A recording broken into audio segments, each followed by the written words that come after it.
तो हमने, सर हमारा magnetic effects of current and हाँ मैग्नेटिज्म बच्चे, हो गए। आप बोलो बोलो बच्चे, शाबाश बोलो बोलो, मैं सुन रहा हूँ बच्चे आपकी बात। सर मैं इतना ही पूछ रहा हूँ, मतलब उसका हो गया सारा थ्योरी। बस बच्चे, ये हमारे पास थ्योरी ऑलमोस्ट बच्चे कंप्लीट है, जिसको ये बोल सकते हैं बच्चे आज हम टॉर्क निकालेंगे, मैग्नेटिक मोमेंट है हमारे पास। और ये मैं इकट्ठे कर रहा हूँ, यानी कि जो डाइपोल मोमेंट वाला कल हमने टॉपिक किया था ना, रिवॉल्विंग सर्कल वाला, यस सर। गैरोमैग्नेटिक रेशियो, ये टीचर बाद वाले चैप्टर में कराते हैं, वो मैंने यहीं पे खत्म करा दिया। ये वो वाला टॉपिक सर आज ही कराया स्कूल में हमको। हाँ मैं वही, मैं बोला वो बात मैं, तुम बच्चे इस बात को समझो कि मैं बहुत कलेक्टिवली काम कर रहा हूँ। मैं ऐसा काम कर रहा हूँ जिसके अंदर आपको कहीं पर कोई दिक्कत नहीं आएगी। Once you gain the momentum, अगर आपका कोई क्वेश्चन अटकेगा नहीं। प्रॉब्लम यह है कि क्वेश्चन ही अटकना चाहिए। ऐसा नहीं है बच्चे कि हम एक दिन के अंदर today I will start, I will do up to the moving coil galvanometer, उसके अंदर कोई थोड़ी ना बच्चे ampere circuit law I will do and I will complete this. लेकिन बच्चे जब एग्जाम में आप बैठोगे, क्या वहां पर क्वेश्चन कर पाओगे? आप क्या थ्योरी बेस्ड बात आ जाती है, it needs a lot of hard work, या हार्ड वर्क चाहिए होता है बच्चे हमारे पास। सर मैं वो नहीं पूछ रहा, मतलब क्वेश्चंस तो हम करेंगे, वो उसका तो मैंने बोला था, वो चीज नहीं मैंने पूछी। ऑलमोस्ट ऑलमोस्ट कवर है बच्चे, मेरी थ्योरी बच्चे मैं इस तरीके से करवा रहा हूँ कि तुम्हें कहीं पर कोई डिफिकल्टी नहीं। मैं कंपोजिट तरीके से करवाता हूँ, मैं इस तरीके से करवाता हूँ कि जो कॉन्सेप्ट यहाँ पर है उसको आगे नहीं लेके जाना। अब मैं अगर आगे के चैप्टर की बात बताऊं बेटा तुझे, आगे है कोलम्बिक फोर्स मैग्नेटिज्म वाली। नेक्स्ट है बच्चे Gauss law of magnetism, magnet के डाइपोल मोमेंट की वैल्यू बच्चे, सारी की सारी चीजें जो आप ऑलरेडी कर चुके हो, वो नेक्स्ट चैप्टर है बच्चे। It will hardly, electromagnetic induction. कोई ज्यादा नहीं, कोई बहुत ज्यादा नहीं बच्चे, यानी कि कोई बहुत ज्यादा आपके पास नहीं है। जी दिशा बच्चे बोलिए, शाबाश बोलो सर दिशा। डीपीपी डिस्कशन हो गई? नहीं बच्चे, डीपीपी डिस्कशन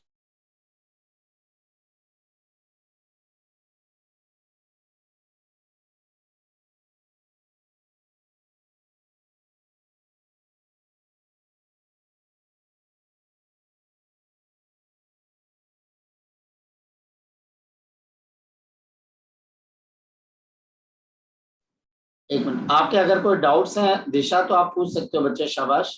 ये सर वो डीपीपी के रिलेटेड ही डाउट्स थे बहुत बोल सारे। बोल बच्चे बोलो, शाबाश सर बोलो। अभी लोगे?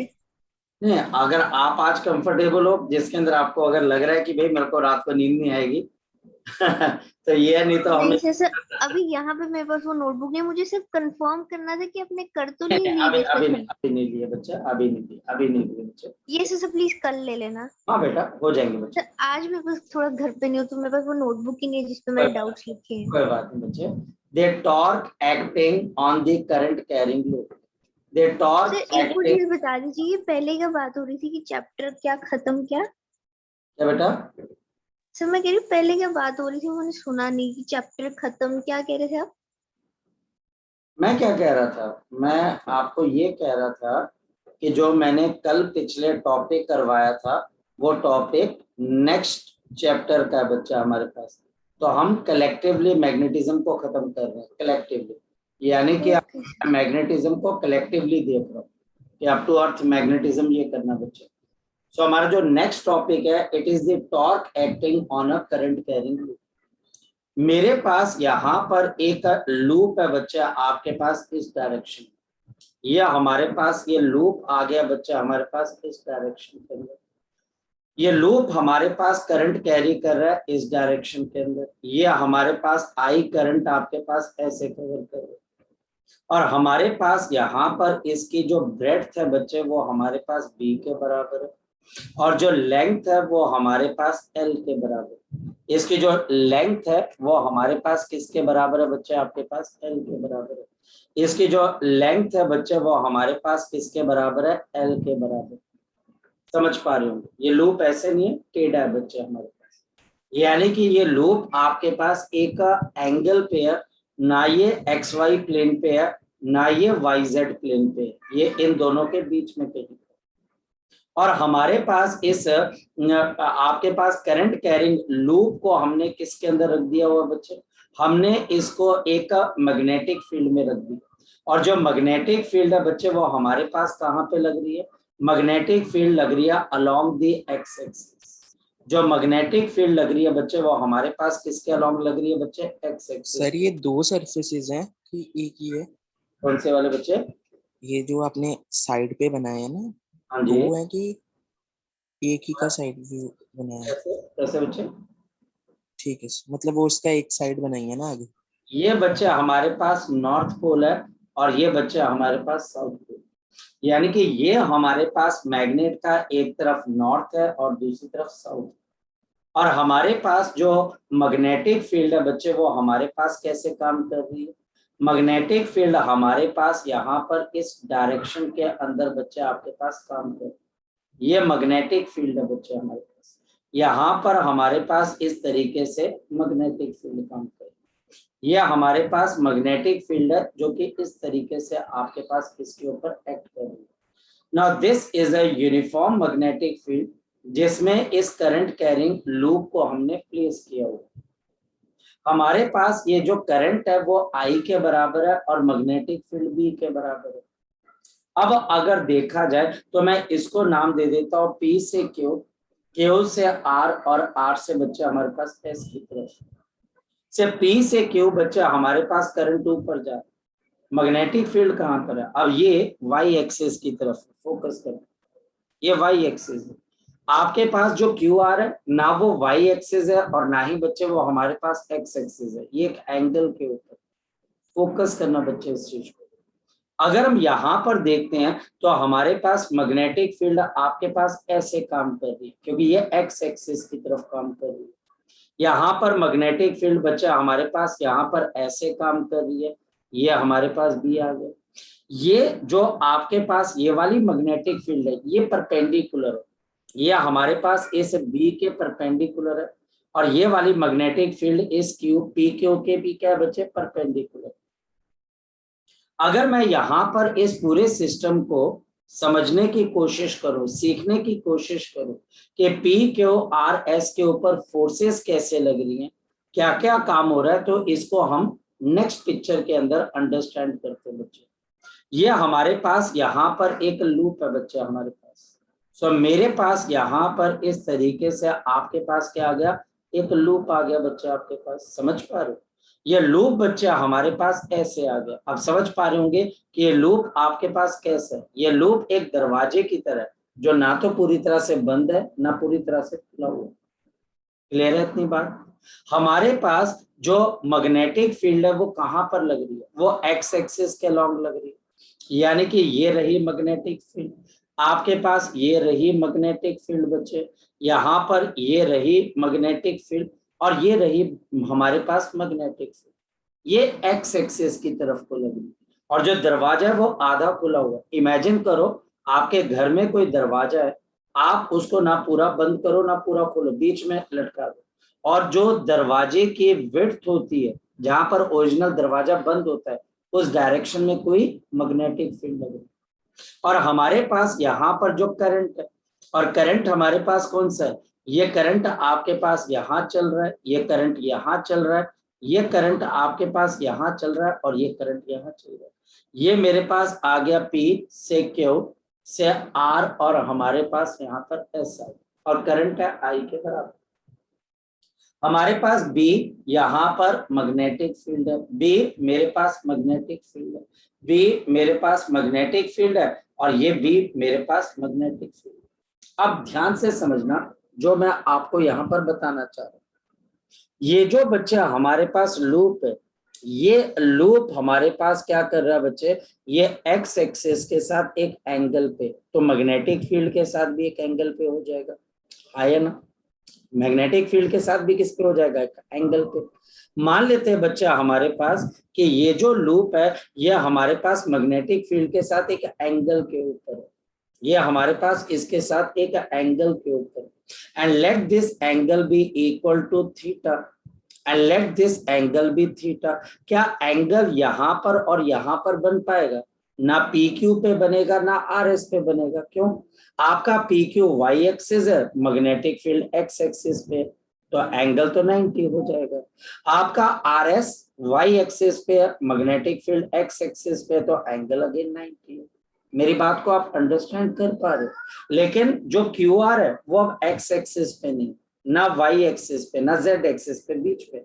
तो मैग्नेटिक फील्ड यहाँ पर है और जो लूप है करंट का वो ऐसे जा रहा है, यानी कि ये ऐसे, या फिर हमारे पास करंट अंदर जा रहा है और मैग्नेटिक फील्ड बच्चे इसको एक एंगल पे क्रॉस कर रही है। मेरी बात को अगर आप फोकस कर पाओगे तो आपको बहुत फायदा होगा और आप रट्टे से बचोगे। मैक्सिमम बच्चा इसके रिजल्ट को रट्टे से जानने की या पहचानने की कोशिश करता है। ये लेंथ मेरे पास है और ये भी बच्चा हमारे पास एक लेंथ है। बच्चे हमारे पास, हम देख लेते हैं बच्चे, प्रीवियसली बच्चे मैंने क्या लिया हुआ है, बी और एल। तो हमारे पास यहाँ पर ये आ गया एल और ये आ गया बी। अब बात किसकी आगे बच्चे, फोर्स की। फोकस करते जाना, फोकस करते जाना, क्योंकि ये 3D फिगर है तो फोर्स निकालने में थोड़ी सी दिक्कत हो सकती है। हमारे पास क्यू आर, करंट बाहर की तरफ को आ रहा है, मैग्नेटिक फील्ड यहाँ पर है तो क्रॉस किया। बताओ फोर्स की डायरेक्शन कहाँ पर आ जाएगी, अपवर्ड। यानी कि क्यू आर डायरेक्शन में फोर्स हमारे पास अपवर्ड डायरेक्शन में आ जाएगी। This is the force which is acting in the Q R upward direction, क्योंकि हमारे पास करंट ऐसे जा रहा है और ये एक्स एक्सिस पे क्या बच्चे, आपके पास ये एक्स एक्सिस के ऊपर बच्चे हमारे पास क्या है, मैग्नेटिक फील्ड, और करंट ऐसे जा रहा है एक्स एक्सिस के साथ। तो ऊपर से दिखा रहा हूं तो ये बच्चे क्रॉस करोगे। अगर मैं इसको ऐसे कर दूं, अब जो फिगर है, तो अंगूठा ऊपर की तरफ। सर, ये फिर से बताना सर, कौन से अपने बोल बोल किससे बोल उंगलियां मोड़ी सर? बोल बेटा बोल, शाबाश। उंगलियां कहाँ से कहाँ मोड़ी? मुझे राइट हैंड एक से बात मोड़ी? बता, ये मेरे पास अगर एक वेक्टर है और ये बच्चे मेरे पास दूसरा वेक्टर है, ये वेक्टर ए है और ये वेक्टर है बी, और ये इनके बीच का एंगल थीटा। बता ए क्रॉस बी को आप कैसे करोगे, शाबाश बोलो। ए क्रॉस बी, ए क्रॉस बी, ए पे हाथ रखोगे, क्रॉस ऑफ बी कर दोगे। आपका अंगूठा कहाँ की तरफ को जा रहा है, ऊपर की तरफ। ठीक है, इसी तरीके से मेरे पास जो फोर्स होती है वो करंट इनटू लेंथ, जो लेंथ बच्चे करंट कैरी कर रहा है वो क्यू आर को एक ही जगह पे रख दो बच्चे, और मैग्नेटिक फील्ड तो बी है ही है। अब बता बच्चे, इसी तरीके से इसको क्रॉस करेगा तो कहां पर फोर्स आ जाएगी, अपवर्ड डायरेक्शन के अंदर आ जाएगी। क्या मुश्किल है, कुछ मुश्किल नहीं है बच्चे। सर ए लेंथ है यहाँ पे, क्या बेटा, ए लेंथ है करंट जिससे जा रहा है। हाँ ये लेंथ है बच्चे, जिसको एग्जाम्पल के तौर पे लिया गया, यानी कि वो बच्चा जो +1 थोड़ी सी भूल जाता है उसके लिए बच्चे हम ए क्रॉस बी का एग्जाम्पल लेते हैं, क्योंकि फिर उसको समझाना पड़ता है कि अगर दो वेक्टर्स होते हैं ए और बी और उनके बीच का एंगल थीटा है तो आप ए क्रॉस बी कैसे निकालते हो, तो ये तरीका उसको बताना पड़ता है। ठीक है बच्चे, तो आप भूल गए हो तो उसको तरीका इस तरीके से बताया जाता है। ठीक है सर पीएस पे भी अपवर्ड लगेगी? अब देखते हैं पीएस के अंदर करंट अब बाहर आ रहा है कि अंदर जा रहा है। ओ ठीक है सर, करंट हो यानी कि अब बच्चे पीएस के अंदर करंट आपका ए अंदर हो गया और बी तो बच्चे आपके पास यहाँ पर था ही था। अब बताओ बच्चे हमारे पास क्या हो जाएगा, ए क्रॉस बी। अब अगर कोई बच्चा यहाँ पर ए क्रॉस बी करेगा, ताचित्र को सब बच्चे देख रहे हैं, डाउनवर्ड। तो ताचित्र ओपोजिंग लग जाएगा कुछ। ऑपोजिंग लग जाएगा। आपने हमारे घर पे किसी लड़की को देखा बच्चों? Yes sir. Yes sir. ये ए क्रॉस बी है बच्चे और ये डाउनवर्ड लग जाएगा। उसको बड़ी क्यूरियोसिटी होती है कि जो होता है ना कि बच्चों को देखना। शायद से पिछले क्लास में आप में से कोई बच्चा था या किसी और क्लास का बच्चा था, वो शायद से गर्लिश फोटो लगाती थी, उसको बड़ा अच्छा लगता था कि वो गर्लिश फोटो लगाते ना, कि उसने कार्टून की फोटो लगाई हुई थी। थोड़ा सा उसको लगता था कि कार्टून है तो वो लड़कियों को थोड़ा सा लगता है, तो देखने आ जाती बीच बीच में से। मैंने क्या बोला, यहाँ पे सभी देवता बैठे हुए हैं, यहाँ पर कोई गर्लिश फोटो नहीं लगाता। तो ए क्रॉस बी आपके पास ऐसे करके आएगा तो ये नीचे की तरफ है। ये फोर्स बच्चे अब इक्वल और ऑपोजिट हो जाएगी और ये बच्चे फोर्स एक दूसरे को क्या कर देगी, कैंसल हो। पेयर के अंदर ऐसे ऊपर और नीचे खींचो। अब प्रॉब्लम बच्चे हमारे पास बड़े ध्यान से करना, प्रज्वल बेटा इस बात को बच्चे बहुत अच्छे से तूने करना है ताकि एग्जामिनेशन के अंदर नंबर ना कटे। अब बच्चे बताओ, अब जो पी क्यू है उसमें करंट वाई एक्सिस पे, मैग्नेटिक फील्ड एक्स एक्सिस पे, एक्स एक्सिस पे। ठीक है, Fleming's left hand rule, current ऊपर लेके जाओ और बच्चे मैग्नेटिक फील्ड एक्स एक्सिस के ऊपर है, तो बताओ अंगूठा आउटसाइड स्क्रीन के आउटसाइड आउटसाइड बाहर को। फोर्स लग जाएगी आउटसाइड डायरेक्शन के अंदर, ये फोर्स बच्चे हमारे पास पी क्यू की बाहर की तरफ को लग जाएगी। अब दूसरा, करंट नीचे जा रहा है, करंट नीचे जा रहा है बच्चे आपके पास नीचे, और मैग्नेटिक फील्ड करंट अब आपके पास यहाँ, एक मिनट, शायद मैंने गलत कर दिया, यहाँ पे करंट ऊपर जा रहा था, एक मिनट, मैंने शायद गलत कर दिया, करंट की डायरेक्शन को मैंने गलत कर दिया, यहाँ पे करंट ऊपर जा रहा था, मैग्नेटिक फील्ड ऐसे थी, आई am sorry for that, current ऊपर जा रहा था, मैं पी क्यू, शायद से मैं आर एस के चक्कर में पड़ गया, करंट बच्चे पी क्यू की बात करते हैं, मैं फिर अपने आप को करेक्ट कर रहा हूँ, आपको बता रहा हूँ, पी क्यू के अंदर करंट ऊपर जा रहा है, मैग्नेटिक फील्ड एक्स एक्सिस पे, अंगूठा अंदर की तरफ, अंदर की तरफ। ये बारी गलती हो जाती है बच्चे, तो हमारे पास यहाँ पर इस पे फोर्स लग जाएगी अंदर की तरफ, ये फोर्स बच्चे हमारे पास कौन सी लग जाएगी, force of the P Q, ये आ जाएगी। और अगर आर एस है तो वो तो हम निकाल ही चुके हैं कि यहाँ पर बच्चे आपके पास फोर्स आउटवर्ड।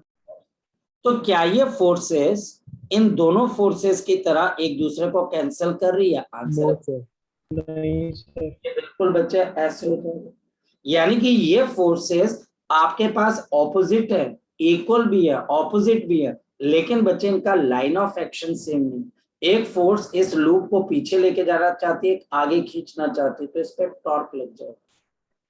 अब बच्चे अगर मैं टॉर्क को देखता हूं तो इसके लिए मैं टॉप मोस्ट पॉइंट देखता हूं, फोकस। अब बच्चे आपको बहुत ध्यान से देखना पड़ेगा, मैं यहाँ पर बच्चे आपके पास यहाँ पर बता रहा हूँ, ये बच्चे हमारे पास एक्स एक्सिस है, now this is the x axis, top view बता रहा हूँ मैं आपको, ये एक्स एक्सिस है, और ये बच्चे हमारे पास कौन सा लूप आ गया बच्चे, हमारे पास क्यू आर, ये टॉप पॉइंट है, और मैं इसको ऊपर से देख रहा हूँ क्यू आर, यानी कि मैं ऊपर जहां पर फोर्स लग रही है ना एफ क्यू आर, मैं यहाँ पर बैठा हूँ, तो मुझे सिर्फ क्या नजर आएगा बच्चे बताओ, सिर्फ मुझे क्यू आर नजर आएगा। अब बताओ बच्चे, इस क्यू आर को जब मैं देखता हूं तो क्यू से करंट क्या आ रहा है, मेरे पास आ रहा है कि मुझसे दूर जा रहा है, तो आंसर आएगा मेरे पास आ रहा है, मेरे पास आ रहा है। और करंट बच्चे क्यू से आर होता हुआ आर से कहां की तरफ को चला जाएगा, शाबाश बताओ बच्चे, अंदर। यहाँ पर मैग्नेटिक फील्ड बच्चे हमारे पास, अब बच्चे इतना खतरनाक कॉन्सेप्ट आने वाला है जिसमें मैक्सिमम बच्चे फेल हो जाते हैं, और क्वेश्चन थोड़ा सा घुमा और बच्चे बिखर जाता है, बच्चा बिखर जाता है। यहाँ पर मेरे पास मैग्नेटिक फील्ड भी है, और ये लूप के प्लेन के साथ, किसके साथ बोल रहा हूँ बच्चे, शाबाश बोलो, लूप के प्लेन के साथ एंगल थीटा बना रही है, लूप के प्लेन के साथ एंगल थीटा बना रही है, और जो लूप का नॉर्मल है उसके साथ एंगल थीटा नहीं बना रही, कितना एंगल बना रही है बच्चे बताओ उसके साथ, 90 डिग्री माइनस ऑफ, ये लूप के साथ बच्चे एंगल थीटा बना रही है, और बच्चे लूप के नॉर्मल के साथ। और एक और बात बताओ, इस लूप का मैग्नेटिक मूवमेंट कहाँ की तरफ को होगा, लूप के अंदर बच्चे करंट चल रहा है मेरे पास क्लॉकवाइज, तो इसका मैग्नेटिक मूवमेंट बच्चे हमारे पास एरिया नॉर्मल की तरह यहाँ की तरफ को होगा, यानी मैग्नेटिक मूवमेंट और मैग्नेटिक फील्ड के बीच का एंगल थीटा नहीं है, क्या है बच्चे बताओ जरा, 90 माइनस। यहाँ पे टीचर, मैंने बेटा बहुत टॉपर बच्चों को गिरते हुए देखा है इस कॉन्सेप्ट पे, अल्ट्रा हाई कॉन्फिडेंस, और अल्ट्रा हाई कॉन्फिडेंस टीचर ने सिर्फ वर्ड चेंज करना है कि मैंने एंगल प्लेन के साथ लेना है, या मैंने एंगल नॉर्मल के साथ लेना है, या एंगल मैग्नेटिक मूवमेंट के साथ लेना है, और फॉर्मूला पूरी तरह से चेंज हो जाएगा। जी मानस बोलो शाबाश। तो दूसरा वाला क्या है सर, फिर से एक्सप्लेन कर कौन से दीजिए। वाला बच्चे, मैग्नेटिक मूवमेंट, दूसरा डायग्राम जो बनाया आपने, ये वाला, इस लूप को तू टॉप मूवमेंट से देख, ये लूप के तेरे पास ऐसे, ये ऐसे है ना, ये ऐसे ना लूप दिखा रहा हूं मैं तुझे, है ना, इस लूप को अगर तू ऊपर से देखेगा तो तुझे क्या नजर आएगी, एक लाइन नजर आएगी ना बच्चे, यस सर, इस लूप को तेरे को मैं ऐसे दिखवा रहा हूँ, तो ये बच्चे क्यू और ये आर है, यहाँ से करंट बाहर आ रहा है और यहाँ से करंट अंदर की तरफ को जा रहा है, ठीक है। इस लूप के अंदर कोई करंट चल रहा है तो मैग्नेटिक मूवमेंट परपेंडिकुलर है, और मैग्नेटिक फील्ड लूप के प्लेन के साथ एंगल थीटा बना, ध्यान से देखना बच्चे, इस क्यू आर की बच्चे लेंथ किसके कितने के बराबर है? एल के बराबर है या ना? इसकी लेंथ बच्चा हमारे पास किसके बराबर है? एल के बराबर है। इसकी लेंथ हमारे पास किसके बराबर है? एल के बराबर। अब एक बात बताओ बच्चे, अगर मैं आपको बोलूं क्यू साइड से आपके पास फोर्स कहां की तरफ को लग रही है बच्चे, बताओ जरा, अंदर की तरफ को लग रही है। ये फोर्स बच्चे हमारे पास क्या आ जाएगी? आई करंट है B into B magnetic field. और आर साइड से करंट कहां की तरफ को लग रही है बच्चे हमारे पास? शाबाश बोलो। आर साइड से बच्चे हमारे पास करंट कहां की तरफ? आप ऊपर से देख रहे हो। सर स्मॉल बी कहाँ से आया? हाँ बोलो बोलो। ये इसकी लेंथ है ना बी बच्चे। Force on a current carrying conductor is I multiplied by length into the magnetic field. जो आपका L नहीं आना क्यू था? आर पोर्शन है, क्यूपी पोर्शन है, आई एम सॉरी, जो क्यूपी पोर्शन है उसकी लेंथ कितने के बराबर है बता जरा मुझे। बी। तो बी है, आई बी बी, बस इतनी सी बात है। मतलब क्यू पॉइंट पे जहां से करंट आ रहा है वो वाली लेंथ लेनी है। क्या बेटा? क्यू पॉइंट पे जहां से करंट आ रहा है वो वाली लेंथ लेनी है। जहां से करंट आ रहा है, आगे बोलो बच्चे। वो वाली लेंथ लेनी है। बेटा एक बात समझो, जब आप इसको टॉप मोस्ट पॉइंट से देखोगे तो तुम्हें क्या नजर आएगा? ये लूप की टेंडेंसी कहाँ की तरफ को जाने की होगी बच्चे? इस लूप की टेंडेंसी कहाँ की तरफ को जाने की होगी? जब आप इसको टॉप मोस्ट पॉइंट से देख रहे हो यहाँ से, तो आपको ये नजर आ रहा है कि ये लूप यहाँ पर मुड़ रहा है, तो आप इस क्यू पॉइंट से इस पॉइंट के ऊपर फोर्स कहाँ की तरफ को लगाओगे? ऊपर ही तो लगाओगे ना बच्चे। यस तो वही पॉइंट है बच्चे, ये क्यू क्लियर है सर। आर आपके पास ऊपर वाला पॉइंट, और हमारे पास बच्चे यहाँ पर इसके ऊपर फोर्स कौन सी डायरेक्शन के अंदर लग रही है? बताओ शाबाश बच्चे मेरे। बिल्कुल, ये बच्चा हमारे पास यहाँ पर इस डायरेक्शन के अंदर लग रही है। ये फोर्स बच्चा हमारे पास कौन सी लग रही है? आई बी, और ये बच्चे हमारे पास ये आई बी, और बच्चे हमारे पास यहाँ पर भी है। यानी कि इसके ऊपर हमारे पास क्या लग रहा है बच्चे? टॉर्क लग रहा है। ये बच्चा हमारे पास यहाँ पर क्या लग रहा है बच्चे? इसके ऊपर एक टॉर्क लग रहा है। ये टॉर्क बच्चा हमारे पास इस पे लगने लग गया, और ये बच्चा आपके पास क्या होने लग जाएगी? रोटेट। सर ये मेरे को नहीं समझ आ रहा यहाँ पे सर एल क्यों नहीं ले रहे हैं हम? आई बी क्यों ले रहे हैं? बेटा हम क्यू पे फोर्स नहीं लगा रहे, हम आर पे फोर्स नहीं लगा रहे। हम यहाँ पर क्यू आर पे फोर्स थोड़ी ना लगा रहे। ये क्यू आर पे लगने वाली जो फोर्स है, ये बच्चे force on the P S से क्या होगी? कैंसिल आउट होगी। आगे बात इतनी समझ में? हाँ जी सर। ठीक है। जब आप किसी करंट कैरिंग लूप को टॉप मोस्ट पॉइंट से देखोगे, यहां से देखोगे, आपको क्या नजर आएगा बच्चे? अगर मेरे पास यहाँ पर कोई भी आपके पास एक लूप है, ये कागज है, ये लूप, अगर मैं इसको टॉप पॉइंट से आपको दिखाऊं तो तुम्हें क्या नजर आएगा? बताओ जरा बच्चे मुझे। आपको लूप नजर आएगा कि एक लाइन नजर आएगी? लाइन। जब कोई पर्सन यहां से देख रहा है और ये वाली फोर्स और ये वाली फोर्स एक दूसरे को कैंसिल कर रही है, ये वाली, इसका तो कोई कंट्रीब्यूशन नहीं रहा। Yes sir. यहाँ पर एक फोर्स अपवर्ड लग रही थी, या फिर बोले बाहर लग रही थी, एक पे अंदर लग रही थी। तो जब आप इसको ऐसे देखोगे तो क्या नजर आएगा? इस पे फोर्स डाउनवर्ड लग रही है और इस पे फोर्स कहाँ पे लग रही है? अपवर्ड। अपवर्ड। तो यहाँ से देखोगे तो आपको तो यहाँ से फोर्स ऊपर जाती हुई नजर आएगी ना बच्चे। हो क्लियर हो गया सर। ठीक है, इस वजह से मतलब सर जो कट हो रही है वो नहीं ले रहे हम, जो लग रही है उसी को क्यू और आर पे ले रहे हैं। बिल्कुल उसी की वजह से बच्चे हमारे पास यहाँ पे टॉर्क लग रहा है बच्चे। हमारे पास उसी की वजह से यहाँ पर क्या लग रहा है बच्चे? आपके पास एक टॉर्क बच्चे हमारे पास यहाँ पे लग रहा है। तो हमारे पास यहाँ पर क्या आ जाता है बच्चे? आपके पास यहाँ पर क्या आ जाता है? एक टॉर्क आ जाता है बच्चे। ये तो कोई बहुत मुश्किल चीज नहीं है, बड़ी सिंपल सी चीज है जो कि हमको यहाँ पर समझ में आ सकती है कि एक फोर्स बच्चे हमारे पास अंदर की तरफ लग रही है, एक बच्चे बाहर की तरफ को लग रही है, जिसकी वजह से हमारे पास क्या हो रहा है? ये रोटेट हो रहा है। अगर आप टॉप मोस्ट पॉइंट से देखोगे तो आपको ये फोर्सेस तो ऐसी नजर आएगी ना कि एक लूप को ऊपर खींचना चाहती है और एक कहां पर करना चाहती है? नीचे की तरफ। यही तो होगा बच्चे आपके पास। Yes sir. इतनी बात क्लियर? अब बच्चे हमारे पास जब इसके ऊपर टॉर्क लग जाता है तो हमारे पास यहाँ पर अगर देखा जाए, मेरे को लगता है कि फोर्स की डायरेक्शन स्लाइटली मैंने थोड़ी सी बेंड कर दी है, थोड़ी सी बेंड कर दी है, एक मिनट, थोड़ी सी बहुत ज्यादा बेंड कर दी है, परपेंडिकुलर होनी चाहिए थी। एक फोर्स तो लगेगी बच्चे, मैंने बहुत ज्यादा बेंड कर दी बच्चे। ये बच्चे हमारे पास फोर्स इस तरीके से लगते हैं, और ये फोर्स बच्चे हमारे पास यहाँ की तरफ बहुत ज्यादा बेंड कर दी, इतने एंगल पे नहीं होती। ये बच्चा हमारे पास आई बी बी है, और ये बच्चा हमारे पास आई बी और बी। बताओ टॉर्क की डेफिनेशन क्या होती है हमारे पास? Force, either force into perpendicular distance. Perpendicular distance. अगर मैं इन दोनों के बीच का परपेंडिकुलर डिस्टेंस निकालूं, ये थीटा तो ये थीटा, और ये बच्चा हमारे पास एल है, तो बताओ ये मेरे पास क्या आ जाएगा? L cos theta.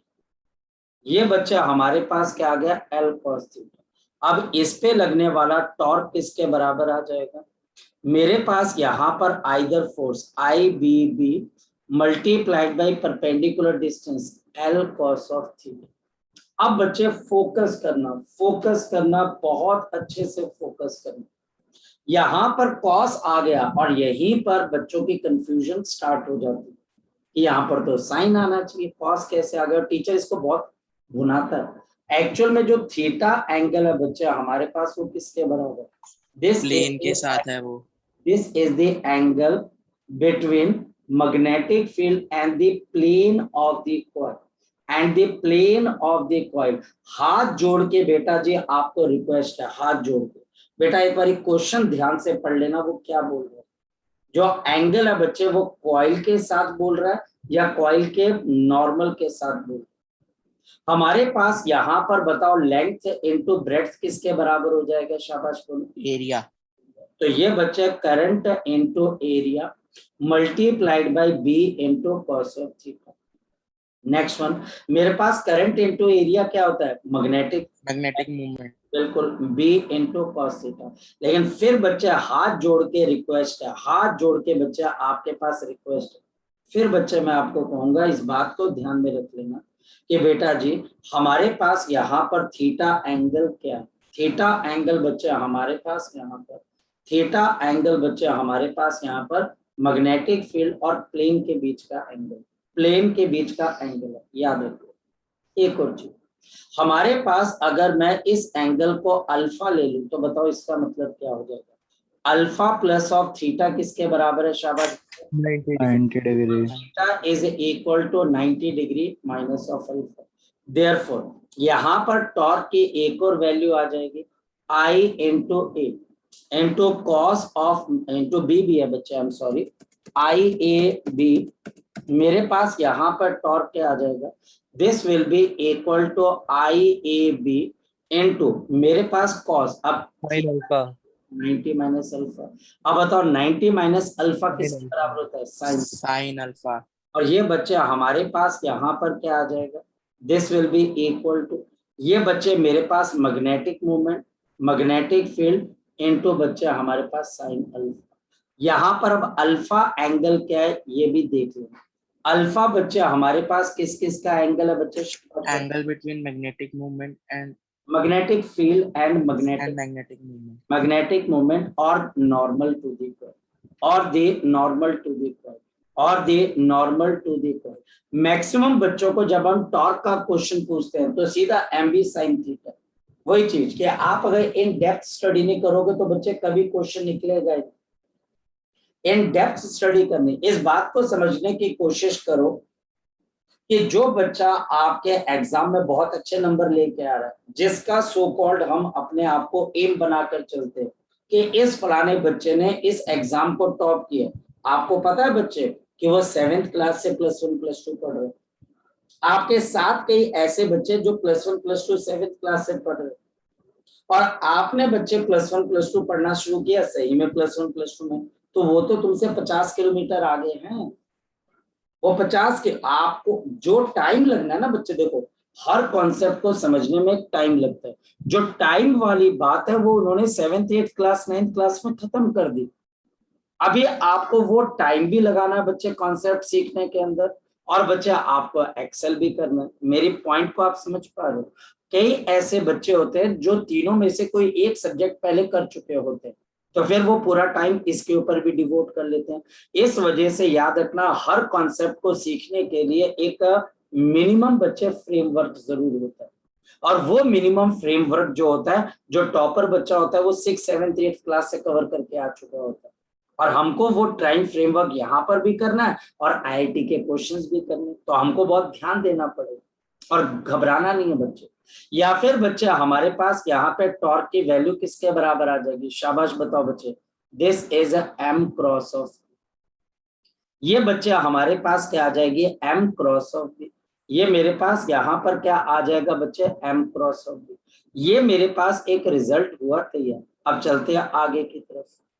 अगर मेरे पास n टर्न्स आ जाए, if this coil has n turns, has the n turns, अगर इस कॉइल के पास कितने टर्न्स है बच्चे, हमारे पास n टर्न्स है, तो हमारे पास जो टॉर्क है वो किसके बराबर आ जाएगा, n into I into A multiplied by B. या तो बच्चे कॉस ऑफ थीटा होगा, या फिर मेरे पास N I A B multiplied by क्या आ जाएगा, शाबाश By बच्चे। alpha.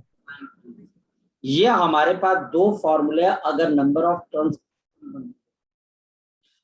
ऑफ टर्म्स गिवन होंगे तो हम इस तरीके से काम करना शुरू करेंगे। कोई बहुत मुश्किल चीज नहीं है, बहुत आसान चीज है जिसको आप फोकस करके क्वेश्चन को सॉल्व कर सकते हो। अगर इसके n टर्म्स है तो हम काम ऐसा करेंगे।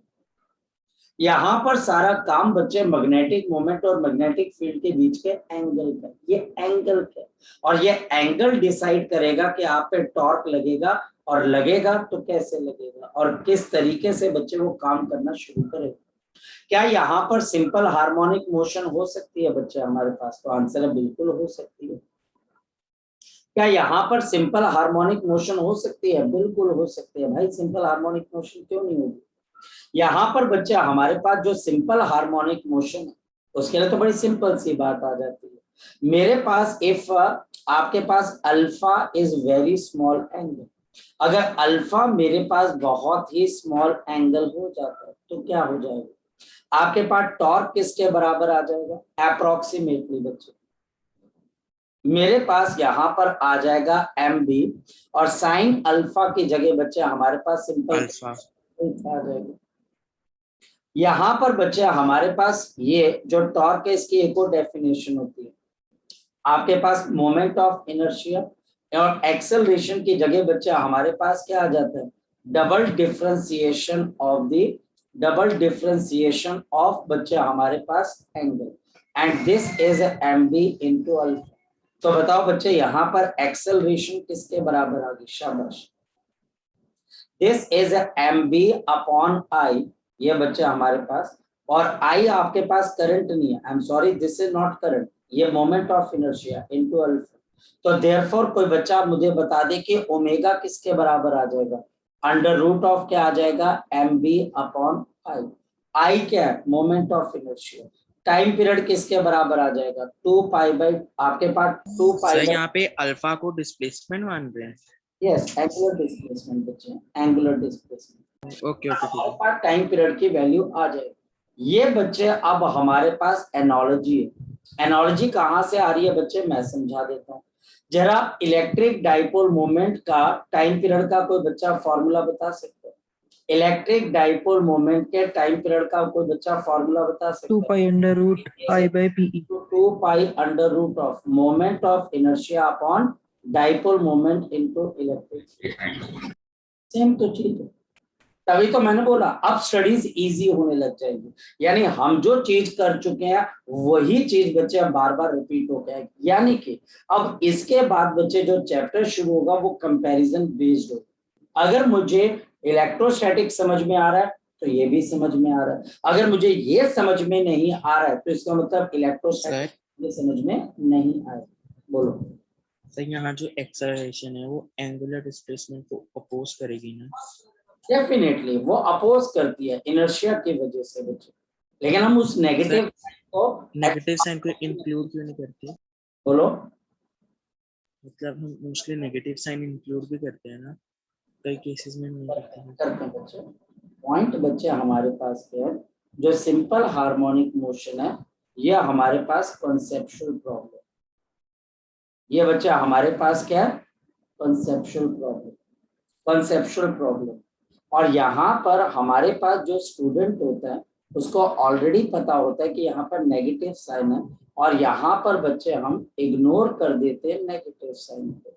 और क्यों करते हैं नेगेटिव साइन को इग्नोर? ताकि बच्चे हम जल्दी से इसको कर पाए। सिंपल, नेगेटिव साइन लगाना है तो वो भी एक आइडिया, लगा दो नेगेटिव साइन, लेकिन आंसर में बच्चे नेगेटिव साइन का कोई इम्पैक्ट नहीं पड़ेगा। ओके सर, समझ गए। लगा सकते हो बस, कोई दिक्कत नहीं।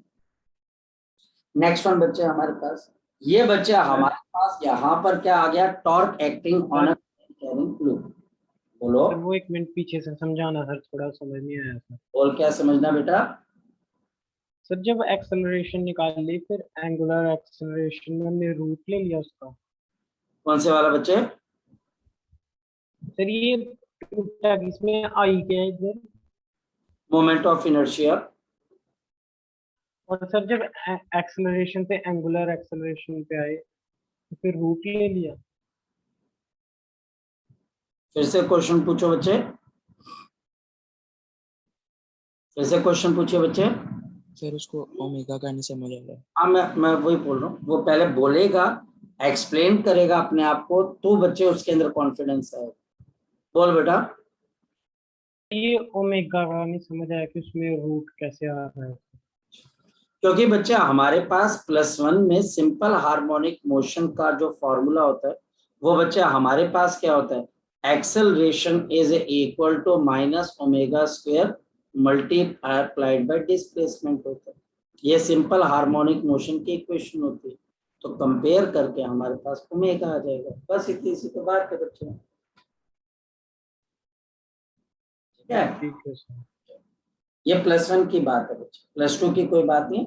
ये +1 का जो SHM चैप्टर है, ये हमारे पास उसकी कंडीशन क्राइटेरिया, ये हमारे पास उसकी कंडीशन क्राइटेरिया बच्चे। चलो नेक्स्ट वन।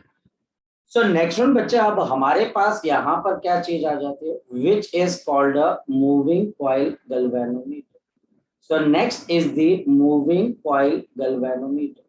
सो नेक्स्ट है बच्चा हमारे पास moving coil galvanometer.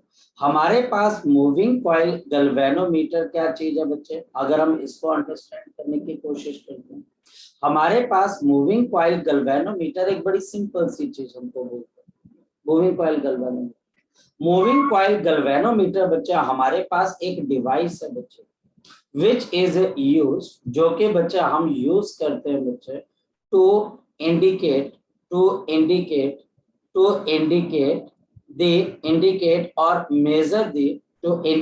or measure the extreme small current in a circuit. Extreme small current in a circuit. Small current in a circuit. Small current in a circuit. Small current in the circuit. एक circuit के अंदर बच्चे हम छोटे से छोटे current को major करने के लिए जिस गैल्वेनोमीटर को यूज करते हैं, उसका नाम क्या है? Moving coil galvanometer. ये मूविंग कॉइल क्यों है? क्योंकि यहाँ पर कॉइल मूव करती है, लेकिन टेक्निकली वो मूव नहीं करती है, रोटेट करती है बच्चे हमारे। ये जो कॉइल है बच्चे हमारे पास, ये टेक्निकली बच्चे हमारे पास क्या करती है? रोटेट करती है। हमारे पास होता है यहाँ पर बच्चे, हमारे पास एक आयरन कोर होता है बच्चे, मेरे पास यहाँ पर बच्चे का आयरन कोर होता है, ये इस तरीके से। इस आयरन कोर के ऊपर एक एल्युमिनियम का फ्रेम लगाया जाता है बच्चे, और उस एल्युमिनियम के फ्रेम के ऊपर बच्चे कुछ number of turns of wires लगाई जाती है बच्चे। हमारे पास ये जो येलो कलर है बच्चे, ये करंट कैरिंग वायर्स है। ये बच्चा हमारे पास क्या? करंट कैरिंग वायर्स है बच्चे। These are the current carrying wires. ये बच्चा हमारे पास करंट कैरिंग वायर्स है। जब इनमें से करंट बच्चा हमारे पास फ्लो होगा, जब हमारे पास इनमें से कोई करंट आपके पास फ्लो होगा, तो इस आयरन कोर के थ्रू क्या डेवलप हो जाएगा? Magnetic moment. जैसे बच्चे आपने ऊन के ऊपर, ऊन को बच्चे किसी बॉल के ऊपर लपेटना शुरू कर दी, आपके पास एक बहुत बड़ी आयरन कोर है, और उसके ऊपर आपने well insulated current carrying wires को लपेटना शुरू कर दिया शुरू बच्चे हमने। फिर क्या हो गया? इसके जस्ट ऊपर बच्चा हमारे पास क्या लगाया जाता है? पॉइंटर लगाया जाता है। इसके ऊपर बच्चा हमारे पास क्या लगाया जाता है? पॉइंटर। इसका मतलब जब ये आपके पास कॉइल घूमेगी, जब ये बॉल घूमेगी, उसके ऊपर कॉइल घूमेगी करंट देने के ऊपर, तो ये पॉइंटर भी घूमेगा। इस पॉइंटर के जस्ट ऊपर बच्चे हमने एक डायल दिया होता है। ये बच्चा हमारे पास क्या डायल है। इस डायल के अंदर क्या होती होंगी बच्चे आपके पास, शाबाश बताओ बच्चे, रीडिंग होती होंगी। इस डायल के ऊपर बच्चा हमारे पास क्या है, रीडिंग्स है। ये बच्चा हमारे पास यहाँ पर कुछ रीडिंग्स है। जैसे ही लूप के थ्रू करंट जाएगा, येलो कलर के थ्रू करंट जाएगा, एक मैग्नेटिक मोमेंट डेवलप हो जाएगा। वो मैग्नेटिक मोमेंट हम किसी मैग्नेटिक फील्ड के अंदर प्लेस करेंगे। इससे बच्चे उस पर टॉर्क लगेगा और टॉर्क लगने की वजह से पॉइंटर घूम जाएगा। जितना बड़ा करंट होगा उतना बड़ा टॉर्क होगा, जितना बड़ा टॉर्क होगा ये पॉइंटर उतनी दूर जाएगा। लॉजिकल। यहां पर हम क्या करते हैं बच्चे, इसके ऊपर हम यहां पर एक बहुत स्ट्रॉन्ग मैग्नेटिक फील्ड प्रोड्यूस कर देते हैं। ये मैग्नेटिक फील्ड बच्चे हम क्या करते हैं, एक स्पेशल तरीके के हम मैग्नेट लेते हैं, जिनको बच्चे हम बोलते हैं horseshoe type magnet. Horseshoe type magnet. अगर आपने टॉम जेरी का कार्टून देखा होगा तो उसके अंदर वो जो मैग्नेट यूज करते हैं ना, आपने देखा होगा मैग्नेट यूज करते हैं कार्टून मूवीज के अंदर, वो हॉर्सशू टाइप हो जाते हैं, वो ऐसे यू यूज, शेप मैग्नेट होता है। ये हॉर्सशू।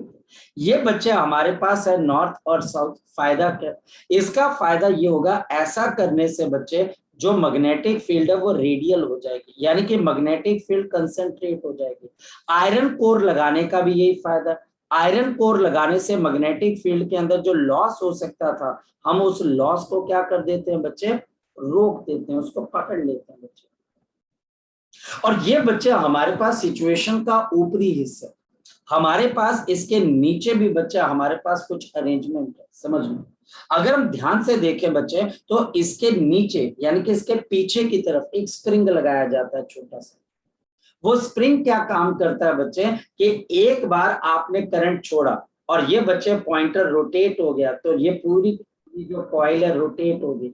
जब करंट आप छोड़ दोगे, बंद कर दोगे, तो ये अपनी ओरिजिनल डायरेक्शन जीरो पे कैसे आएगा, ड्यू टू दैट स्प्रिंग। वो जो स्प्रिंग होता है बच्चे वो आपको नजर नहीं आ रहा, वो कहां पर है, बिल्कुल पीछे की तरफ है। यानी कि हमारे पास यहाँ पर एक स्प्रिंग भी लगा हुआ है, जिसको बच्चे हम यहाँ पर देख सकते हैं कि एक स्प्रिंग इसके पीछे लगा हुआ है। पीछे का मतलब नीचे की तरफ। इस स्प्रिंग का पर्पस बहुत सिंपल है, जैसे इसको टॉर्क मिला, स्प्रिंग क्या हो जाएगा, रोटेट हो जाएगा, स्प्रिंग घूम जाएगा, घूम जाएगा ना स्प्रिंग। आपके पास अगर कोई स्प्रिंग है और जैसे ही बच्चा हमारे पास क्या हुआ, जैसे ये कपड़ा ले लो बच्चा, ये कपड़ा ले लो, जैसे ही बच्चे इसके ऊपर हुआ ये कपड़ा गोल घूम गया, ये कपड़ा क्या हो गया बच्चे, गोल घूम गया। और बच्चे हमारे पास कपड़ा जैसे ही गोल घूमा, इस फोर्स को, इस टॉर्क को मैं जैसे ही जीरो करूंगा तो ये कपड़ा ओरिजिनल शेप में आने की कोशिश करेगा। जो नीचे का स्प्रिंग है वो यही काम करता है। ये मेरे पास कॉइल, आपके पास करंट कैरिंग कॉइल है, इसके ऊपर बच्चे हमने वायर्स को लपेटा गया और नीचे बच्चे हमारे पास यहाँ पे स्प्रिंग है, नीचे बच्चे हमारे पास स्प्रिंग है। फिर देखिए बच्चे मैं बताता हूँ, ये बच्चा हमारे पास यहाँ पर आ गया, बच्चे फोकस करें, और नीचे बच्चा हमारे पास इसके ऊपर एक फ्रेम बनाया गया। ये बच्चा हमारे पास क्या बनाया गया, फ्रेम बनाया गया। इसके ऊपर हमारे पास ऐसे करके एक फ्रेम है जिसके अंदर ये करंट कैरिंग वायर्स को लपेटा गया, ये वाली येलो कलर वाली, इसको बच्चे हमने लपेटा हुआ है। ये जितने ज्यादा टर्न्स होंगे बच्चे हमारे पास, करंट मिलने पे उतना बड़ा मैग्नेटिक मूवमेंट डेवलप हो जाएगा। और इसके जस्ट नीचे बच्चे हमने क्या लगा दिया, बच्चे बताओ जरा, स्प्रिंग लगा दिया, ये स्प्रिंग लगा दिया। और इसके ऊपर कहीं पर हमारे पास क्या लगा हुआ है, पॉइंटर लगा हुआ है। ये अप्रोक्सीमेट डायग्राम है बच्चे, ये हमारे पास ऊपर पॉइंटर है, मतलब कि इसका एग्जामिनेशन से फिलहाल कोई लेना देना नहीं है, जो मैंने राइट हैंड साइड पे बनाया, क्योंकि आपको समझ में आ जाए। जैसे इस पे करंट चलेगा तो हमारे पास क्या होगा, एक मैग्नेटिक मूवमेंट डेवलप हो जाएगा। क्यों मैग्नेटिक मूवमेंट डेवलप हो जाएगा, due to the current type. और इस मैग्नेटिक मूवमेंट और मैग्नेटिक फील्ड बी की वजह से ये हमारे पास रेडियल मैग्नेटिक फील्ड है। आपके इस करंट कैरिंग जो आपका कॉइल है, इस पे टॉर्क लगेगा, टॉर्क लगने पे बच्चे ये रोटेट होना शुरू हो जाएगा, क्योंकि ये मैग्नेटिक फील्ड अगर कहां से कहां पर है बच्चे बताओ, राइट टू लेफ्ट है, तो ये पॉइंटर सर आयरन को रोटेट करेगा ना? हाँ, पूरा आयरन को रोटेट करेगा ना, उसके ऊपर कॉइल है। बेसिकली कॉइल को पकड़ लिया ना बच्चे आपने। अगर तेरे कंधे पे छोटा सा कोई बच्चा है मान लिया जाए, तो अगर तू चलेगा तो वो बच्चा भी तो चलेगा बच्चे। तो बेसिकली अगर तुम बोलो कि आयरन कोर अपनी वजह से चल रहा है तो अपनी वजह से तो वो चल नहीं रहा, उसको कौन चलवा रहा है बच्चा हमारे पास, कॉइल का करंट। कॉइल। और बच्चे मैग्नेटिक फील्ड कहां से कहां पर है आपके पास, मैग्नेटिक फील्ड कहां से कहां पर है, लेफ्ट टू राइट। और जो पॉइंटर है बच्चे हमारे पास वो यहाँ पर है, ये pointer magnetic field left to right है या right to left? Left to right, ठीक है सर। नॉर्थ से साउथ, ठीक है ठीक है क्लियर। सर, ठीक है, ठीक। अब जैसे ही बच्चे इसके ऊपर एक मैग्नेटिक मोमेंट डेवलप होता है, इसको हम कुछ ऐसे अरेंज करते हैं कि जो मैग्नेटिक डाइपोल मोमेंट होता है वो पॉइंटर के अलोंग ही होता है, कुछ ऐसा मैकेनिज्म बनाते हैं। मैग्नेटिक फील्ड ऐसे लग रही है इसके अलोंग, तो बच्चे इस पॉइंटर के ऊपर क्या लगता है बच्चे, टॉर्क लगता है। और ये टॉर्क कहां पर आने की कोशिश करता है, टुवर्ड्स दी मैग्नेटिक। जितना स्ट्रॉन्ग करंट होगा उतना स्ट्रॉन्ग टॉर्क होगा। और जैसे जैसे बच्चे पॉइंटर रोटेट होगा और ये बच्चा आयरन कोर भी रोटेट होगा, नीचे वाली जो स्प्रिंग होगी क्या वो वैसी की वैसी रहेगी कि वो भी मुड़नी स्टार्ट हो जाएगी, बताओ शाबाश। मुड़नी स्टार्ट हो जाएगी। उसका पर्पस क्या है, वो इसको रिस्टोर करने का काम करती है। वो रिस्टोर करती है कि जैसे आप करंट को स्विच ऑफ करोगे डाइपोल मोमेंट जीरो हो जाएगा, टॉर्क जीरो होगा, तो आपका पॉइंटर दोबारा जीरो पे किसकी वजह से आएगा, वो जो स्प्रिंग बच्चे आपके पास एंगल थीटा से रोटेट हो गया स्प्रिंग, उसकी वजह से। ठीक है, तो हमारे पास यहाँ पर ये जो आपके पास कंडीशंस आती हैं, इन कंडीशंस को बच्चे अब हम आगे की तरफ को लेके चलते हैं मूविंग कॉइल गैल्वेनोमीटर में। इसको लिखा दो कंस्ट्रक्शन थोड़ी सी, बोलो बच्चे, बोलो शाबाश। और इसमें कंस्ट्रक्शन और ये बी रेडियल वगैरह ये लिखा दो थोड़ा सा।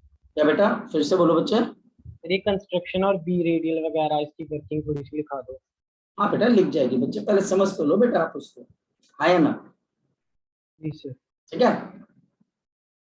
टॉर्क एक्टिंग, दे टॉर्क एक्टिंग, और मेरे को नहीं लगता बच्चे कि अब सीबीएसई में इसकी कोई जरूरत पड़ेगी, वैसे अब तो सब कुछ उड़ गया।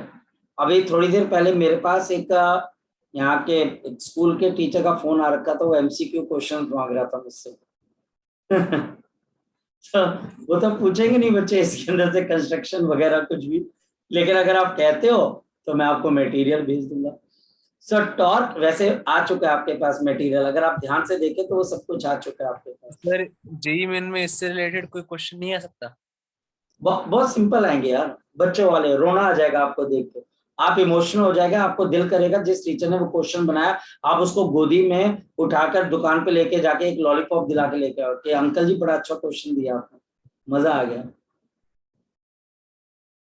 Due to the current, they torque acting due to the current. मैं लिटरली बोल रहा हूँ बच्चे, जो यहाँ पे स्कूल में टीचर पढ़ाते हैं वो फोन आते हैं उनके कि आप एमसीक्यूज दे दो, ये दे दो, तो कैसे दे दो, वैसे दे दो।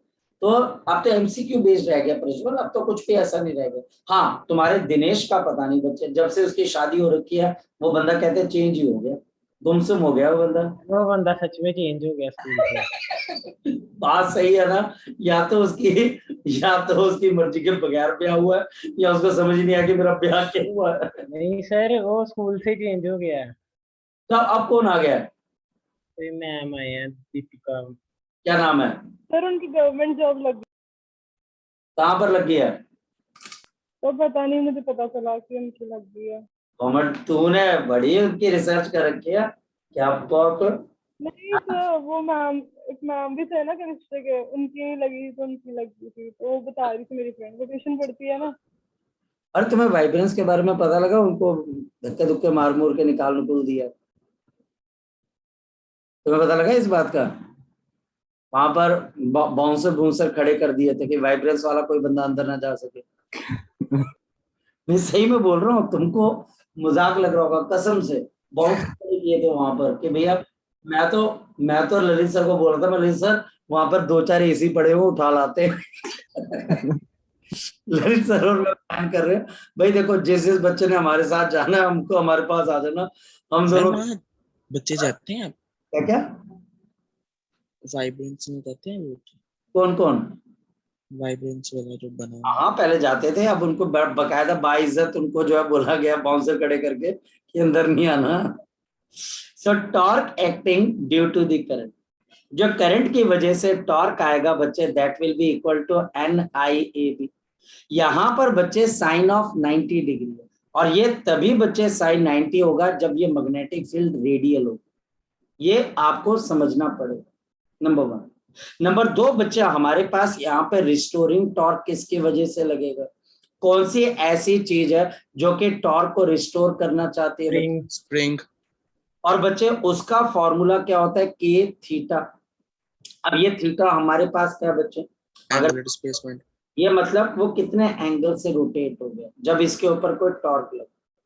जब इसमें I करंट चला through the N turns, A इसका एरिया, D मैग्नेटिक फील्ड है, तो हमारे पास ये रिस्टोरिंग टॉर्क है। और बच्चे जितना आपका ये मूविंग कॉइल गैल्वेनोमीटर बढ़िया से कब चलेगा? जितना इस पे टॉर्क लगे उतना इसके ऊपर क्या लग जाए बच्चे? हमारे पास रिस्टोरिंग टॉर्क। तो हमारे पास यानी कि यहाँ पर क्या कंडीशन आ जाएगी? ये बेकार टॉपिक है बच्चे, NIAB इनटू बच्चे हमारे पास K थीटा। ये अगर मेरे पास होगा तभी बच्चे ये सिस्टम काम कर पाए। अब हमारे पास मुझे क्या चीज पता लगती है, फोकस करें। यहां पर मेरे पास I करंट बताओ किसके बराबर आ जाएगा? शाबाश बोलो। ये मेरे पास आएगा K theta upon NA into B। अब ध्यान से समझो, ये करंट और ये एंगल थीटा, बताओ ये एक दूसरे के क्या होंगे बच्चे? Proportional, directly proportional. मतलब कि बच्चे जितना बड़ा करंट होगा उतने बड़े एंगल थीटा से बच्चे आपका स्प्रिंग अपने आप को रिस्टोर करने की कोशिश करेगा। ये बच्चे हमारे पास यहाँ पर क्या आ गया? I is equal to K। यहाँ पर K अपॉन NAB, इसको बच्चे हम बोलते हैं G बोले तो गैल्वेनोमीटर कांस्टेंट। G बोले तो बच्चे हमारे पास यहाँ पर क्या आ गया? शाबाश बताओ, गैल्वेनोमीटर कांस्टेंट। ये बच्चा हमारे पास यहाँ पर क्या आ गया? Galvanometer constant. ये बच्चा हमारे पास यहाँ पर क्या चीज आ गई बच्चे? Galvanometer constant. K upon NAB is equal to G, और G बच्चे हमारे पास यहाँ पर क्या है? Galvanometer constant. यहाँ पर अब दो चीजें आ जाती है, current sensitivity, current sensitivity, current sensitivity, current sensitivity IS, and IS is equal to the deflection produce per unit current. और ये बच्चा हमारे पास किसके बराबर आ जाएगा? NAB। ये बच्चे करंट सेंसिटिविटी। आप करंट सेंसिटिविटी कैसे बढ़ाते हो? नंबर ऑफ टर्न्स बढ़ाकर, एरिया बढ़ाकर, मैग्नेटिक फील्ड बढ़ाकर, और स्प्रिंग कांस्टेंट को कम करके। लेकिन स्प्रिंग कांस्टेंट जितना कम होगा बच्चे, उसकी स्टिफनेस जाती रहेगी और उसके रिस्टोर करने के जो कंडीशंस है वो भी बेकार हो जाएगी। दूसरा बच्चा हमारे पास यहाँ पर आ जाती है voltage sensitivity. Voltage sensitivity, voltage sensitivity हमारे पास VS is equal to theta upon voltage, और बच्चा हमारे पास थीटा अपॉन मेरे पास क्या आ गया? IR, और दिस इज NAB अपॉन हमारे पास क्या आ जाएगा? KR। जहां पर R हमारे पास क्या है? Resistance of the coil, resistance of the coil, resistance of the coil. यहां पर सिर्फ एक फेमस क्वेश्चन कंसेप्चुअल बनता है कि आप एक लिमिट के बाद वोल्टेज सेंसिटिविटी को बढ़ा नहीं सकते। कारण, क्योंकि जैसे आप नंबर ऑफ टर्न्स बढ़ाने शुरू करोगे, वायर की लेंथ बढ़ती जाएगी, और लेंथ बढ़ती जाएगी तो रेजिस्टेंस भी क्या हो जाएगी? बढ़ जाएगी, बढ़ जाएगी, तो वो कैंसिल हो जाएगी। इस वजह से बच्चे वोल्टेज सेंसिटिविटी को आप एक लिमिट के बाद बढ़ाना बंद हो जाता है। बोलो मानस। सर करंट वोल्टेज सेंसिटिविटी क्या होती है वो फिर से बता दीजिए। एक सिंपल सी बात है बच्चे, आपके पास इसको हम समझ सकते हैं बच्चे कि आप इस बात को आप अंडरस्टैंड करो कि मानस जो है बच्चे, अब मानस बच्चे हमारे पास एक टॉफी से या दो से बहलता है, यानी कि आपका जो एंगल थीटा है वो डिफ्लेक्शन है पर यूनिट करंट, यानी कि एक यूनिट करंट की वजह से उसमें जो डिफ्लेक्शन आती है उसको आप सेंसिटिविटी। Okay sir. सेंसिटिविटी अगर बहुत ज्यादा होगी तो क्या होगा? छोटे से करंट पे भी डिफ्लेक्शन बहुत ज्यादा हो जाएगा। और अगर बच्चे करंट सेंसिटिविटी कम है तो बच्चे हमारे पास बहुत ज्यादा करंट पे डिफ्लेक्शन बहुत कम आ जाएगा। ठीक है बच्चे? Yes sir. ये हमारे पास बच्चे मूविंग कॉइल गैल्वेनोमीटर, ये बच्चा हमारे पास मूविंग कॉइल गैल्वेनोमीटर। तो यहाँ पर बच्चा हमारे पास एक सेक्शन हमारे पास और खत्म होता है। क्लियर? अब बच्चे जब हम यहाँ पर कल मिलते हैं बच्चे, और कल बच्चे हम यहाँ पर इस चैप्टर को फिनिश कर देंगे, ठीक है। और फिर बच्चे आपका संडे को टेस्ट है। अब कई बच्चे बोल रहे हैं क्योंकि सर हमने मैग्नेटिज्म का एक भी टेस्ट नहीं दिया, तो जो टर्म टेस्ट है मेरा जिसमें 4 चैप्टर देने हैं, वो टर्म टेस्ट आप अगले हफ्ते ले लीजिए, और इस हफ्ते जो है आप सिर्फ मैग्नेटिज्म का टेस्ट ले लीजिए। Yes sir. मुझे ये बोल रहे हैं तो कोई बात नहीं बच्चे, हम इसको ठीक है कि हम इस मैग्नेटिज्म का टेस्ट ले लेते हैं, और जो टर्म टेस्ट तैयार हो चुका है 60 क्वेश्चंस का बच्चे, है ना, तो वो 4 चैप्टर्स का बच्चे इकट्ठा टेस्ट हो जाएगा, ठीक है। मतलब 15 क्वेश्चन पर एवरेज। यस वो मैं नहीं कह सकता सर वेटेज तो बता ही सकते हो। नहीं नहीं नहीं, ऐसा थोड़ी ना होता है एवरेज बता देना खुद तैयारी सर करो। फिर टाइम उस हिसाब से दे दीजिएगा प्लीज, हर बार टाइम कम पड़ जाता है। 2 2 आवर्स, घंटे दिए सर ने। 2 आवर्स, 2 आवर्स। हाँ सर अब ये जो 3-4 चैप्टर पढ़े हैं ये जल्दी जल्दी हो जाएंगे हमारे। क्या क्या? ये जो 3-4 चैप्टर पढ़े हैं अब, हाँ ये सर जल्दी खत्म हो जाएंगे जहाँ साथ में करवाओगे इसके। हाँ कोई बात नहीं, हो जाएंगे बच्चे खत्म, ऐसी बात है।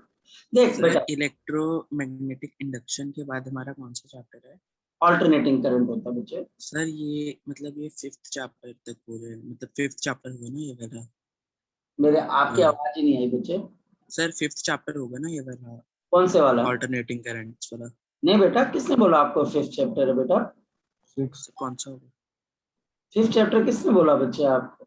सर इलेक्ट्रोस्टैटिक्स को एक ही चैप्टर गिनते हैं सर ये कुछ इलेक्ट्रोस्टैटिक्स यूनिट 1 है, चैप्टर 1 नहीं है बच्चे, यूनिट 1 है। It is unit not chapter बच्चे। Okay sir. सर क्योंकि जो शायद ना हमारे सितंबर में पेपर्स होंगे उसमें आएगा सर हमारा टर्म टेस्ट कब है एक बार फिर?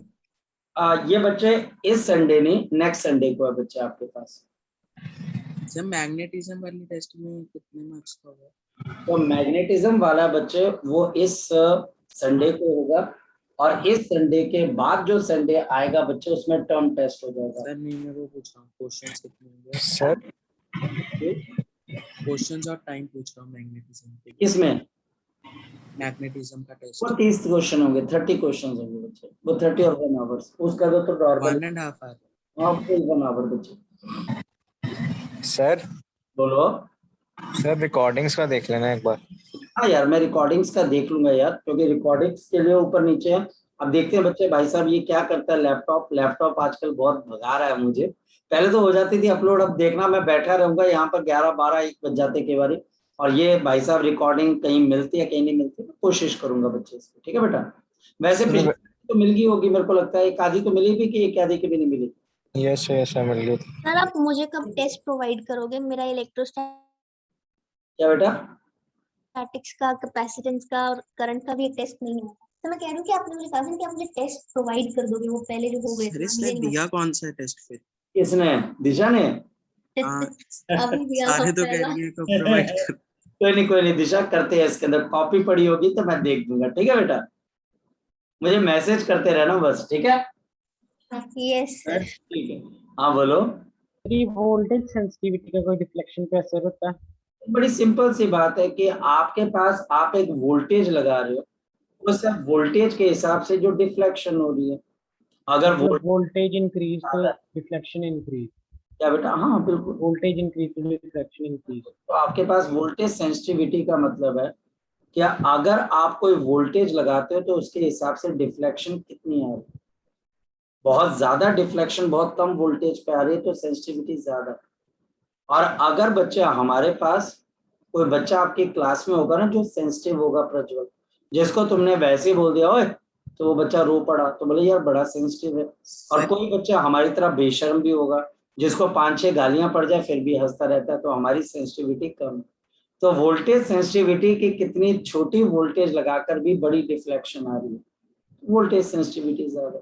और अगर कम वोल्टेज लगाने पे ज्यादा आपके पास एंगल डिफ्लेक्ट हो रहा है तो आप बोलते हैं वोल्टेज सेंसिटिविटी ज्यादा है। और बहुत बड़ी वोल्टेज लगाकर बहुत छोटी सी डिफ्लेक्शन आ रही है, अरे बेकार, कम सेंसिटिविटी है। बस इतनी सी तो चीज है आपके पास, ठीक है।